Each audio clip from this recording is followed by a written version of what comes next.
बिस्मिल्लाहिर्रहमानिर्रहीम। अस्सलाम वालेकुम नाज़रीन, मैं हूं एजाज जट। नाज़रीन, तांदलियावाला में कुछ रोज़ पहले एक अफसोसनाक से भी ज़्यादा हैरत अंगेज़ वाक़या रूनुमा हुआ। अफसोसनाक इसलिए कि 3 सगे भाइयों को कत्ल कर दिया गया, और हैरत अंगेज़ इसलिए कि ये कत्ल किसी घर में, किसी गली में, किसी सड़क पर, किसी मोहल्ले में, किसी मार्केट में या खुली जगह पर नहीं हुए। ये ऐसी जगह पर हुए हैं जहाँ पे ये कत्ल होना समझ से बालातर है। जी हाँ, ये कत्ल हुए हैं थाने के अंदर, और थाने के अंदर भी कहाँ, हवालात के अंदर। ये 3 सगे भाइयों का कत्ल, ये कोई सुलझी हुई बात नहीं है, बड़ी उलझी हुई गुत्थी लग रही है। गुत्थी कैसे सुलझेगी, इसको सुलझाने की कोशिश करते हैं। हमारे साथ सीनियर तज्ज़ियाकार शादाब रियाज साहब मौजूद हैं, उनसे कोशिश करते हैं कि वो हमें समझा सके कि ये मामला है कैसे। सर, यकीनन आपकी नॉलेज में है तांदले वाले का ये थाने का ये वाक़या कैसे हो गया ये कत्ल? 3 ये बहुत ही अफसोसनाक वाक़या है, और मैं समझता हूँ कि पुलिस के लिए ये सबसे बड़ा एक सवालिया निशान है कि हमारी जो पंजाब पुलिस है इसकी क्या परफॉर्मेंस है। क्या पंजाब पुलिस जो है इस वक्त सिर्फ जो किसी सियासी जमात के कारकुनों को उसमें गिरफ्तार करने में, पकड़ने में, इन मामलात में मसरूफ़ है। देखिए, थाने के अंदर, हवालात के अंदर बंद मुलजिम का कत्ल कर दिया जाना, ये बहुत खौफनाक एक इंडिकेशन है। और मैं आपको बताऊं सर इसमें सर आपकी बात आगे चली जाएगी, वो मैं क्योंकि साथ साथ समझना भी चाहता हूँ इसको। ये भी ज़राए से इतलात मौसूल हो रही है कि शायद कोई जिस्मानी रिमांड वगैरह पर थे। जी बिल्कुल, देखिए, जिस्मानी रिमांड एक ऐसी चीज़ है कि जब आप किसी मुलजिम का अदालत में जाके उसको पेश करते हैं, अच्छा, ये जिस्मानी रिमांड उनको मारना पीटना होता है ना? हाँ जी, नहीं, बिल्कुल ऐसी बात नहीं है। आम तासुब ये तो तकरीबन कोई 70-80 दिन की जो उसके लवाहिकीन बताते हैं मकतूलीन के, उनकी गैर कानूनी हिरासत के बाद उन्हें अदालत में पेश किया गया और उनका जिस्मानी रिमांड हासिल किया गया। अब जिस्मानी रिमांड का मतलब है कि इसका जिस्म जो है वो आप हमारे हवाले कर दें, और मजिस्ट्रेट, फाजिल मजिस्ट्रेट या अदालत जो भी हो, वो खुद हैंड ओवर करती है कि ये आपकी कस्टडी में, और हमें ऐसा ही वापस। देखे, अंडर वो अपना कस्टडी अगर किसी मुलजिम पर तशद्दुद भी किया जाता है तो उसकी भी दरख्वास्त वो थाने में देता है कि जी मेरे पे तशद्दुद किया गया और मेरे खिलाफ, मैं इनके हवाले था और इन्होंने मेरे से ये जुल्म किया है। अब वहां पर उनको जान से ही मार दिया गया। अब आप देखें कि सर, तो मारने वाले पुलिस वाले तो हैं नहीं, क्योंकि पुलिस वाले होते तो अब तक के नहीं, यही मैं कह रहा हूं कि पुलिस की कस्टडी में एक चीज अगर आपके हवाले करता हूं एजाज साहब कि ये रखें, ये मैं आपसे वापस ले लूंगा 2 दिन बाद, 3 दिन बाद, तो अगर उस दौरान उसको कोई चीज होती है तो मैं यकीनन जो है वो आपको पूछूंगा ना कि एजाज साहब ये मैं आपके हवाले करके गया था, अमानत है मेरे पास, साथ क्या किया है। बिल्कुल सर। 8 लोग जो हैं वो थाने की दीवार फिलांगते हैं सीढ़ी लगा के, मुसल्ला हैं, सीसी कैमरे में नजर आ रहा है, और वो जाते हैं हवालात के अंदर, जाके 4 लोग बंद होते हैं। अच्छा, अब आप भी इस वक्त भी लाहौर के किसी भी थाने में चले जाएं, किसी भी जगह पे, तो थाना भरा होता है सर, भरा होता है। वहां पर 4 लोग हैं और ये चारों भाई हैं जिनके बारे में जो बात है वो जो मारने आए हैं वो भी भाई नहीं, जो मारने हैं, जो अंदर है, जो 3। अच्छा, एक बचा भी है उनमें से? जी हाँ, एक जो 18 साल का है वो भी बेचारा मारा गया है। अच्छा, उस पे अंधाधुंध फायरिंग करते हैं। 3 भाई जो हैं वो तो बेचारे उधर ही उनके मर जाते हैं मौके पर ही। एक भाई जो है आसिफ, वो बच जाता है। अच्छा, वो भी कैसे बचता है? फिर वही बात कि अल्लाह ताला की जात बचाने वाली होती है कि 3 भाई जो है ये सर जो है ना वो बैरक की तरफ करके, या जहाँ वो जंगला लगा होता है वहां सोए थे। जब उन्होंने फायर किया तो इनको गोलियां सीधी लगी, जबकि चौथा भाई जो आसिफ है वो फासले पर वो उसके पांव थे वहां पर। जब गोलियां चली तो वो वहीं पर लेट गया, भाई उसके ऊपर आ गए।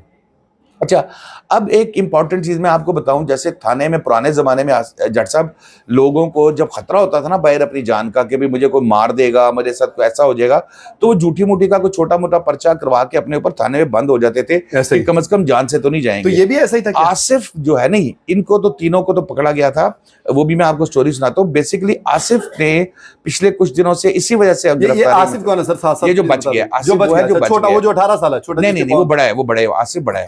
अच्छा, वो बच गया। वो सिर्फ इसलिए बच गया कि उसने अपने वो थाने में महफूज हुआ था ना कि भाई मेरे पास उससे पिस्टल बरामद होने का नाजायज जो है ना उसके ऊपर नाजायज असले का मुकदमा। अब यहाँ पर बेसिकली इनका फड्डा जी चलता है जी, सुखेरा फैमिली है और खरल फैमिली है।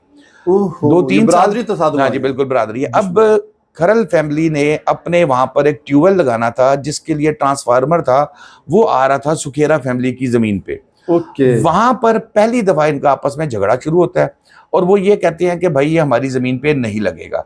وہاں سے معاملہ چلتے چلتے جو سر یہ کتنے عرصے پہلے کی بات ہے کہ مطلب یہ صرف تھوڑے عرصے میں اتنا تقریباً 2 سال کے جو ہے نا 2 سال اور وہاں پر اسی جھگڑے پر جو ہے نا عمران جو ان مقتولین کا بھائی ہے، میں ان مقتولین کی بھی ابھی آپ کو ہسٹری بتاؤں گا. سکھیرا فیملی کا عمران، جی ہاں، ان مقتولین کا جو بھائی ہے عمران، اس نے حق نواز اور سخاوت کو قتل کا اس پہ الزام تھا کہ اس نے ان کو قتل کیا. ٹھیک ہے، اور پھر اس کے بعد 2 سال سے مفرور ہے یہ، اور اس کا ایک اور بھائی بھی ہے. اچھا عمران سکھیرا کیا؟ ہاں جی، اس پہ ان کی فیملی کا، یہ سکھیرا فیملی کا موقف یہ ہے کہ 40 لوگوں نے کرل فیملی کے حملہ کر دیا ان کے اوپر. 40 لوگوں نے، مطلب یہ تو پورا فلمی سین لگ رہا ہے. بالکل حملہ کر دیا، اور عمران نے اپنی سیلف ڈیفنس کے اندر وہ گولی چلائی جس میں یہ سخاوت ان کے گھر پہ حملہ کیا تھا. جی ہاں، جی بالکل، عمران نے پھر وہ جی بالکل ان کی فیملی کے بالکل حق نواز، اور جو حق نواز وہ ہے جو کرل فیملی کا سربراہ ہے.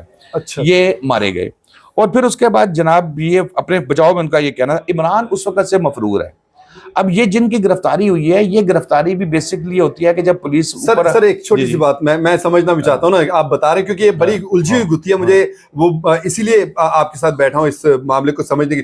عمران نے جب سیلف ڈیفense میں گولی چلائی، قانون بھی یہ کہتا ہے کہ جب اپنی حفاظت کے لیے گولی چلاتے ہیں تو پھر آپ کو کوئی نہ کوئی مقصد اس کی طرف سے سہولت مل جاتی ہے قانون کی طرف. پھر یہ کیوں فرار نہیں؟ دیکھیں اس کی یہی بات میں آپ کو کہہ رہا ہوں. دیکھیں اصل چیز یہ ہے کہ قانون کیا کہتا ہے کیا نہیں کہتا. اس کے لیے ضروری ہے کہ آپ اپنے آپ کو قانون کے سامنے سرنڈر کریں، قانون کے سامنے پیش ہوں. آپ مفرور ہو کے اپنا کیس ویسے ہی ختم کر لیتے ہیں، خراب کر لیتے ہیں. تو اگر وہ پیش ہوتا، وہ آرگومنٹس کرتا، وہ اس طرح کی بات بتاتا کہ بھئی یہ لوگوں نے حملہ کیا تھا جس وجہ سے میں نے سیلف ڈیفنس، ہو سکتا ہے عدالت سے بری ہو جاتا. دیکھیں یہ فیصلے معلومات کی کمی بھی ہو سکتی ہے، یہ فیصلے کرنے میرا آپ کا یا کسی خاندان کا کام نہیں ہے، یہ عدالتوں کا کام ہے کہ جس نے جرم کیا. ایون پولیس کا بھی کام نہیں ہے. بلا شبہ. اچھا اب یہاں پر جو سخاوت اور جو ہے اس کے حق نواز، یہ دونوں میں بتایا رشتہ دار تھے. اور پھر اس مقتولین کو جو ہے وہ اس کے علاوہ جو بندے مارے گئے ہیں، جو عثمان وغیرہ، بلال، عثمان وغیرہ، یہ ان کے خاندان کے مطابق پچھلے 85 دن سے پولیس کی غیر قانونی حراست میں تھے. 85 دن؟ جی ہاں، اور 3 دن پہلے ان کا جو ہے وہ ریمانڈ لیا گیا تھا. اچھا اب پتہ یہ لگا ہے کہ بلال جو ہے، جب پولیس والوں نے، افسروں نے کھینچا نا کہ بھائی اب آپ نے ہر حالت میں عمران کو گرفتار کرنا ہے جو مفرور ہے، اور عمران کے ساتھ ایک اور بندہ اس کے ساتھ مفرور تھا، تو انہوں نے وہ جیسے ہوتا ہے نا فیملی کے لوگوں کو اٹھائے، پریشر ڈالے. یہ عام طور پولیس کا یہی طریقہ کار ہے.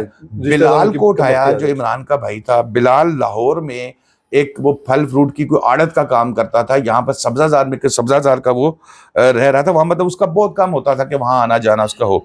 جبکہ ایک بھائی ان کا جو ہے وہ سپریم کورٹ گیا ہوا تھا اپنی بیل کے لیے، بیل اپلائی کرنے، اس کو ادھر سے اٹھایا گیا.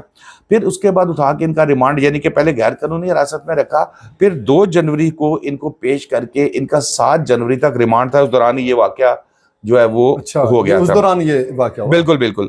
اچھا اب یہاں پر معاملہ یہ آ جاتا ہے اس قتل کے بعد جو سب سے خوفناک چیز ہے اعجاز صاحب، آپ کو پتہ ہے لاہور میں بھی یہ خاندانی دشمنیوں کے، یہ چیفی بٹ کا لے، ٹرکوں والوں کا لے، طویل عرصے دونوں طرف سے کیوں نہیں گرفتاریاں دیتے؟